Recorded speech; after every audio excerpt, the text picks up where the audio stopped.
बिस्मिल्लाहिर्रहमानिर्रहीम। गुजरात पुलिस थाना टांडा की कार्रवाई। राहजनी और मोटरसाइकिल चोरी की वारदातें करने वाले 2 मुलजिमान को गिरफ्तार करके माली मसरूका वारदातों में इस्तेमाल होने वाला असलहा बरामद कर लिया।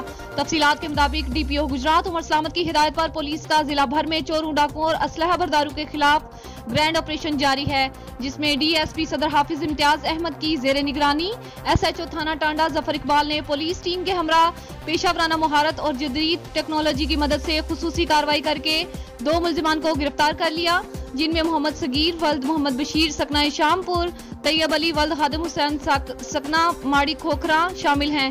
मुलजिमान से 3 अदद मोटरसाइकिल और वारदातों में इस्तेमाल होने वाला असलहा राइफल 7 mm बोर और पिस्टल 30 बोर बरामद हुआ। मुलजिमान के खिलाफ थाना टांडा में राहजनी और मोटरसाइकिल चोरी समेत 6 मुकदमा दर्ज हैं। मजीद तफ्तीश जारी है।